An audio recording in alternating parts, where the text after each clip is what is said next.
삶의 마지막 단계에 이르러 그리고 그 이전의 모든 단계와 마찬가지로 우리 인간은 한 가지 깊고 본질적인 질문과 마주하게 됩니다.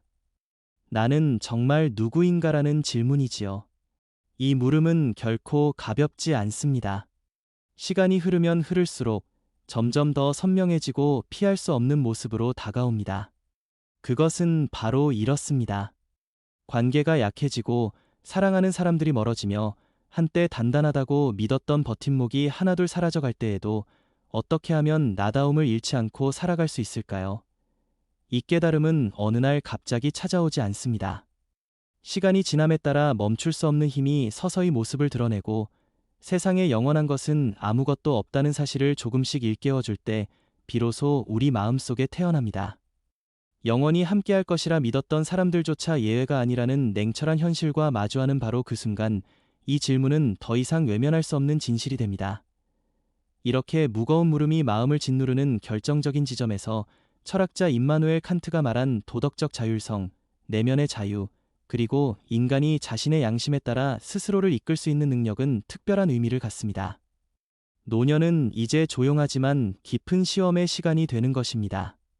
주변에서 벌어지는 일이나 다른 사람에게 의지하지 않고 오롯이 자기 자신과의 연결을 유지할 수 있는 사람만이 참된 내면의 존엄을 지켜낼 수 있습니다. 칸트가 분명히 지적했듯 인간은 상황이나 타인이 자기가 누구인지 어떻게 살아야 하는지를 결정하도록 내버려 두어서는 안 됩니다. 우리는 스스로 자신의 길잡이가 되어야 합니다. 젊은 시절에는 이 소중한 진리를 쉽게 잊곤 합니다. 행복이 가족, 친구, 연인 같은 타인에게 달려있다고 느끼기 때문이지요. 그러나 세월이 흐르면서 이러한 의존은 서서히 흔들리기 시작합니다. 삶이 우리에게 모든 관계를 끊으라고 요구하는 것은 아닙니다. 다만 어떤 연결이 진정한 가치를 지니고 있고 어떤 것이 단지 편안한 환상이었는지를 차츰차츰 보여줄 뿐입니다.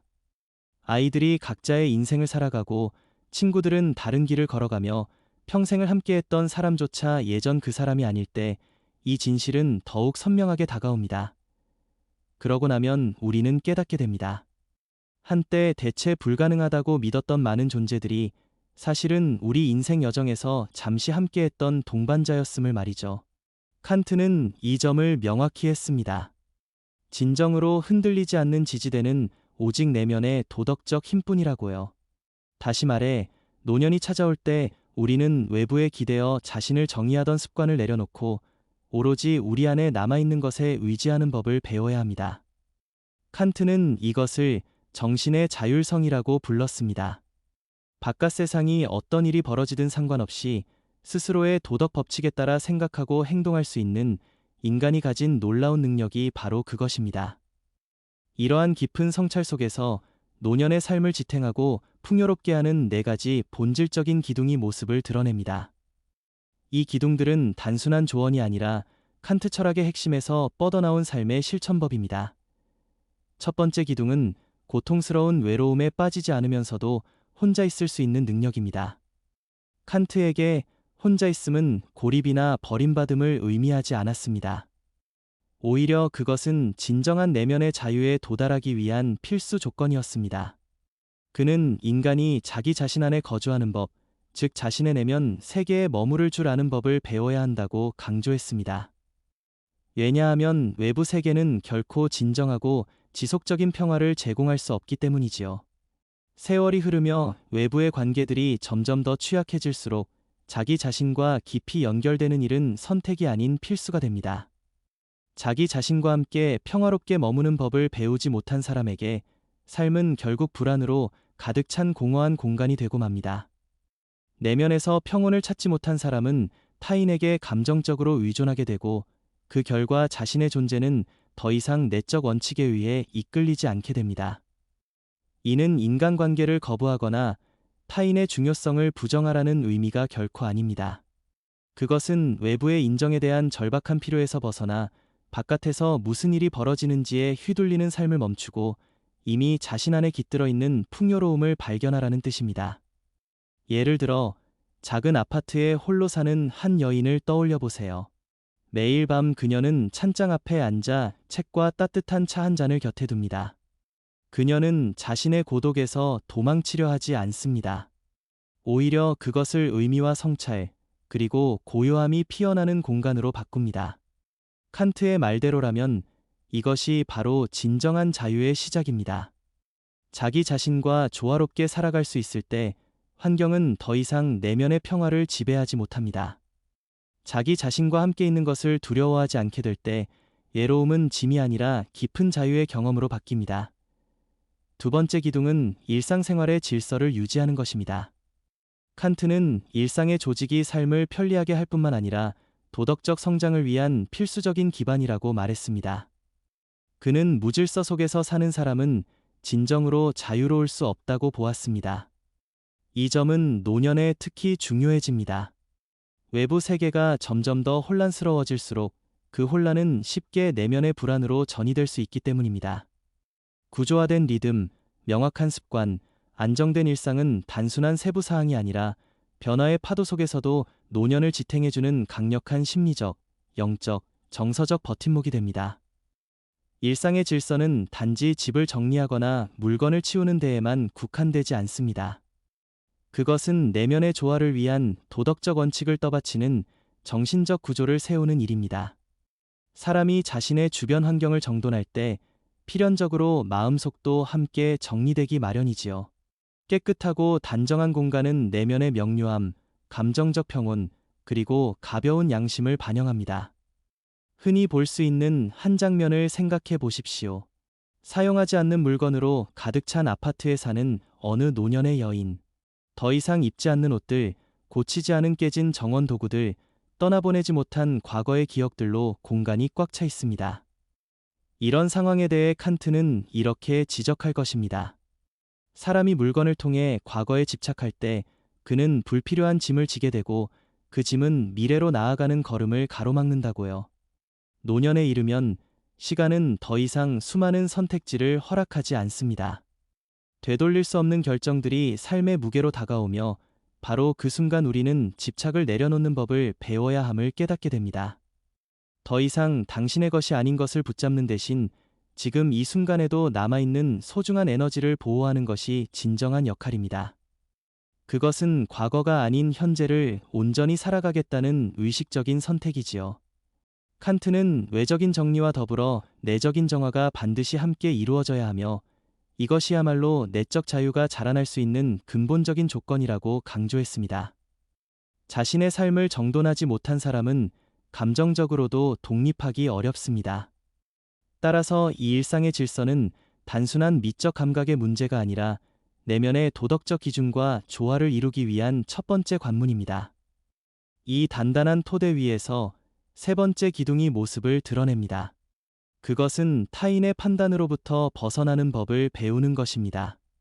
칸트는 진정한 자율성은 타인의 승인이나 인정이 아닌 오직 자기 자신의 양심에 따라 행동할 때 비로소 태어난다고 말했습니다. 자유롭게 산다는 것은 남들이 기대하는 모습에 자신을 끼워 맞추는 것이 아니라 스스로 옳다고 믿는 방향으로 살아가는 용기를 의미합니다. 노년에 이르러 인간관계는 점차 느슨해지고 우리의 육체는 더 이상 예전과 같은 힘을 지니지 못하게 됩니다. 이때 우리는 받아들여야 합니다. 더 이상 누군가가 우리의 선택이나 삶의 방식을 이해하지 못할 수도 있다는 사실을 말이지요. 그러나 바로 그 지점에서 진정한 위대함이 드러납니다. 타인의 시선과 평가에 의존하지 않는 사람은 그 어떤 대가로도 바꿀 수 없는 깊은 자유를 발견하게 됩니다. 칸트는 외부의 압력에 분명히 아니오라고 말할 수 있어야만 자신의 도덕적 온전함을 지킬 수 있다고 했습니다. 겉으로는 항상 괜찮은 척하지만 내면에서는 끊임없는 갈등 속에 살아가는 사람을 떠올려 보십시오. 이는 타인의 의견이 진실을 말해주는 것이 아니라 그들 자신의 불안과 결핍을 투영하는 경우가 얼마나 많은지를 보여줍니다. 시간이 흐를수록 우리는 점점 더 분명히 깨닫게 됩니다. 우리의 내면을 진정으로 이해해주는 사람은 많지 않으며 바로 그 깨달음 속에서 삶은 타인의 평가가 아닌 자기 자신의 양심이 이끄는 조용한 여정으로 바뀝니다. 가장 깊은 존중은 설명 없이 변명 없이 있는 그대로의 자신을 받아들일 때 탄생하며 그것이 바로 자유의 본질입니다. 아무것도 증명할 필요가 없고 아무것도 정당화할 필요가 없이 그저 옳다고 느끼는 방식으로 살아가는 것, 이것이 자유로운 삶의 상태입니다. 그리고 마지막으로 네 번째 기둥이 나타납니다. 그것은 자기 자신에게 충실함이며 가장 깊고 성숙한 형태의 자유입니다. 인간은 자신의 삶이 의미 있다고 느낄 때 비로소 살아있음을 실감합니다. 그 의미는 박수나 인정, 외부의 평가에서 비롯되는 것이 아니라 오직 자기 자신의 의식 속에서 태어나야 합니다. 세월이 흘러 우리가 더 이상 타인에게 꼭 필요한 존재가 아니게 되었을 때 우리의 존재가 여전히 가치 있다는 감각을 지키는 일은 더욱 중요해집니다. 이것은 돈이나 사회적 성공의 문제가 아니라 오늘도 나의 존재는 분명히 의미를 지닌다는 내적 확신의 문제입니다. 칸트는 삶의 진정한 의미란 단지 타인과 함께 살아가는 것이 아니라 자기 자신과 함께 존엄하고 의식적으로 살아가는 법을 배우는 데 있다고 말했습니다. 매일 아침 아무도 보지 않아도 단정히 몸을 가다듬고 기분을 전환하기 위해 커피를 내리며 시 몇 줄을 읽고 자신의 반려동물에게 부드럽게 말을 건네는 노년의 여인을 떠올려 보십시오. 겉으로 보기에는 작고 사소해 보일지 모르지만 바로 이러한 순간들이 삶의 깊이와 질감을 더해줍니다. 어떤 이들은 열매를 기대하지 않고 식물을 가꾸며 그 돌봄의 행위 자체에서 의미를 찾습니다. 또 어떤 이들은 몸을 유지하기 위해 부드러운 움직임을 반복하고 하루가 흘러가 버리지 않도록 노트에 짧은 성찰을 적어 내려갑니다. 자신을 위해 무언가를 하는 이러한 작은 행위들이 바로 삶의 리듬과 구조, 그리고 목적을 부여합니다. 사람이 스스로의 가치를 느끼지 못하고 자기 삶에서 중요한 존재로 인식되지 않을 때 공허함은 조용히 마음속으로 스며듭니다. 그렇기에 자기 자신에게 충실함은 내면의 존엄을 살아있게 유지하는 힘입니다. 자신의 존재에 대한 진정한 의미를 발견하지 못한 사람은 마치 삶의 무게가 없는 것처럼 내적 공허 속에 머물게 됩니다. 특히 노년기에 접어들어 외부의 연결들이 하나둘 사라질수록 매일의 작은 행동과 선택 속에서 의미를 발견하는 일은 더욱 절실해집니다. 이것이 바로 삶을 지탱하는 마지막이자 가장 중요한 기둥입니다. 칸트에게, 그리고 삶의 본질을 탐구한 모든 위대한 사상가들에게 그 근본적인 질문은 결코 외부 세계에만 머물러 있지 않았습니다. 진정한 자유는 언제나 내면의 문제였지요. 환경이 변하고 외적인 조건들이 예전과 달라져도 흔들리지 않고 자기 자신을 지탱할 수 있는 능력, 바로 그것이 자유의 참된 모습입니다. 따라서 노년은 단순히 외부의 지지가 점차 사라지는 시기가 아닙니다. 오히려 그것은 더 깊고 더 의식적인 자유를 발전시킬 수 있는 결정적인 기회를 의미합니다.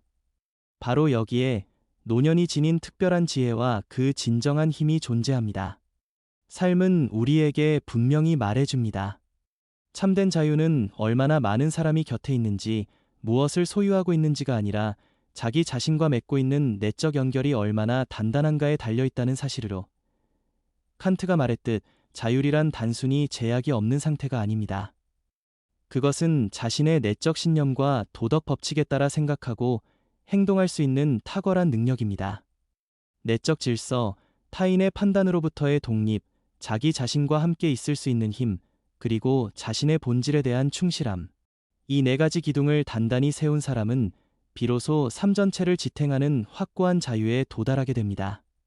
그러나 이를 키우지 못한 사람은 혼란이 지배하는 내면의 공간 속에서 살아가게 될 위험을 안게 되지요. 그러므로 기억하십시오. 노년은 이별과 상실의 시간이 아니라 새로운 단계의 시작이어야 합니다. 외부가 아닌 내면으로부터 자신을 지탱하는 법을 배우는 성숙의 시기이며, 칸트가 거듭 강조했듯 인간이 스스로의 안내자가 되어 외부의 영향이 아닌 자기 양심이 삶을 이끌도록 해야 하는 때입니다. 세상이 우리의 평화와 존재의 의미를 규정하도록 허락하지 않는 것, 그것이 바로 진정한 노년의 존엄입니다. 세상에 의존하지 않고도 내면의 충만함을 느낄 수 있을 때 우리는 비로소 깨닫게 됩니다. 우리가 그토록 찾아 헤맸던 진정한 힘은 언제나 우리 안에 존재해왔다는 사실을 말이죠. 마지막으로 이 자리에 함께하며 날마다 성장하는 우리 공동체의 일원이 되어주셔서 진심으로 감사합니다. 다음 이야기를 계속 만나시며 당신의 영혼을 깨우고 강화하며 빛으로 채워줄 더 많은 영감의 메시지를 발견하시길 바랍니다. 당신의 여정은 여기서 끝나지 않습니다. 이는 단지 새로운 깨달음의 시작일 뿐이니까요. 그렇다면 이 모든 깊은 통찰을 우리는 어떻게 오늘날의 삶에 적용할 수 있을까요? 임마누엘 칸트 자신의 삶은 그 답안에 대한 희미한 실루엣을 보여줍니다. 칸트는 고향 퀘니이스베르크에서 평생을 살았으며 그의 일상은 유명할 정도로 규칙적이었습니다. 매일 같은 시간에 산책했고 그의 철학적 체계만큼이나 자신의 생활을 정교하게 구조화했습니다. 이는 단순한 괴짜 행동이 아니었습니다. 그것은 그가 강조한 두 번째 기둥, 일상의 질서를 몸소 실천하는 것이었지요. 그는 외부의 혼란과 정치적 변화 속에서도 그 질서 덕분에 철학적 사유라는 내면의 거대한 세계를 구축할 수 있었습니다. 그는 외부의 평가, 즉 당대의 권위나 유행하는 사상에 휘둘리지 않고 자신의 이성을 따라 길을 걸었습니다. 그것이 바로 세 번째 기둥, 타인의 판단으로부터의 독립이었습니다. 그는 결혼하지 않고 독신으로 지냈으며 깊은 우정은 유지했지만 본질적으로 스스로를 돌보는 법을 터득했습니다. 이는 첫 번째 기둥, 자기 자신과 함께 있음의 실현이었습니다. 그리고 그의 모든 저작과 삶의 궤적은 하나의 거대한 네 번째 기둥, 자기 자신에게의 충실함이었습니다. 계몽이란 무엇인가에서 그는 자신의 이해력을 사용할 용기를 가져라 라고 외쳤습니다. 이 용기는 바로 네 가지 기둥이 지탱하는 내면의 힘에서 나옵니다. 우리는 칸트처럼 위대한 철학자가 될 필요는 없습니다. 하지만 그가 보여준 원칙은 우리 각자의 일상 속 작은 순간들에 스며들 수 있습니다. 아침에 침대를 정리하는 그 작은 습관, 혼자 커피를 즐기는 시간, 더 이상 필요하지 않은 물건을 정리하는 결심, 그리고 다른 사람의 비난이 두렵더라도 자신의 양심에 따라 아니오라고 말하는 그 순간. 바로 그곳에 칸트가 말한 자율성의 씨앗이 숨어 있습니다. 노년은 이 씨앗이 가장 아름답게 꽃 피울 수 있는 계절입니다. 시간이 우리에게 준 가장 소중한 선물은 바로 자기 자신에게 집중할 수 있는 여유이기 때문입니다. 과거의 역할과 미래의 불안에서 벗어나 오로지 지금 여기에 나로서 살아가는 법, 네 가지 기둥은 이를 위한 나침반입니다. 이야기의 끝은 결론이 아닙니다. 이것은 당신 자신의 이야기로 넘겨지는 펜입니다. 당신의 일상 속에서 조용히 그러나 확고하게 이 네 개의 기둥을 세워 보십시오. 첫 번째 벽돌은 아마도 오늘 자신과의 약속 하나를 지키는 것에서부터 시작될지 모릅니다. 그렇게 하나씩 쌓아 올린 내면의 성곽은 어떤 삶의 폭풍이 닥쳐도 당신을 지켜줄 가장 안전한 집이 될 것입니다. 칸트는 이렇게 말했습니다. 하늘의 별이 빛나는 광경과 내면의 도덕 법칙. 이 둘은 나를 경외심으로 가득 차게 하며 전자가 내 존재를 무한한 우주 속에 자리 잡게 한다면 후자는 나를 무한한 가치를 지닌 자율적 존재로 만든다. 당신의 노년, 당신의 모든 날들이 그런 자율적 존재로서의 빛나는 가치로 가득 차기를 바랍니다. 그러므로 이제 이 모든 이야기를 듣고 나서 우리가 던져야 할 질문은 단 하나입니다. 그래서 나는 오늘 무엇부터 시작할 것인가? 칸트의 철학과 네 가지 기둥은 공허한 이론이 아닙니다. 그것은 오늘 당신이 살아 숨쉬는 이 순간, 바로 지금의 삶에 적용할 수 있는 실천의 지도입니다. 기다리지 마십시오. 노년이 오기를, 이기가 찾아오기를 기다리지 말고 지금 이 자리에서 당신의 내면 성장을 위한 첫걸음을 내딛어 보세요. 당신의 작은 시작을 위한 제안입니다. 혼자 있는 시간을 약속하세요. 오늘 15분만 모든 전자기기를 끄고 자신과만 함께 해보세요. 아무것도 하지 않아도 좋습니다. 그저 창밖을 바라보거나 차 한 잔의 온기를 느껴보세요. 이것이 첫 번째 기둥을 세우는 기초공사입니다. 하나의 작은 질서를 도입하세요. 침대를 정리하거나 저녁 식사 후 그릇을 바로 씻거나 내일 아침 입을 옷을 준비해보세요. 이 미미해 보이는 행위가 당신 내면에 나는 내 삶을 다스릴 수 있다는 확신의 싹을 틔웁니다. 한 가지 사소한 압력에 아니오라고 말해보세요. 피곤할 때의 불필요한 약속, 마음에 들지 않는 TV 프로그램, 혹은 스스로를 비난하는 내면의 목소리. 오늘 하루 하나의 작은 아니오가 당신에게 진정한 주인의식을 선사할 것입니다. 자신을 위한 의미 하나를 찾아 기록하세요. 오늘 당신을 미소 짓게 한 것, 감사했던 순간, 혹은 단순히 잘 버텨낸 하루에 대해 스스로에게 칭찬해 보세요. 노트에 한 줄 적거나 마음속으로 확언해 보는 것입니다. 오늘의 나는 소중했다. 기억하세요. 이 여정은 완벽함을 위한 것이 아닙니다. 넘어지고, 잊어버리고, 다시 의지하는 과정의 연속입니다. 중요한 것은 외부가 변할 때마다 흔들리던 삶의 중심을 서서히지만 확실하게 당신의 내면으로 옮겨오는 것입니다. 칸트가 퀘니이스베르크의 작은 방에서 우주의 법칙을 탐구했듯 당신도 당신의 일상이라는 보편적인 영역에서 이대한 자율성을 탐색해 나가고 있습니다. 그 여정의 동반자는 오직 당신 자신의 이성과 양심뿐입니다. 이 영상이 끝나도 이 이야기는 당신 안에서 계속됩니다. 이제 펜은 완전히 당신에게 건네졌습니다. 당신의 삶이라는 책에 어떤 문장을 써 내려갈 것인지 결정하는 것은 오롯이 당신입니다. 스스로의 안내자가 되어가는 당신의 여정을 응원합니다. 감사합니다.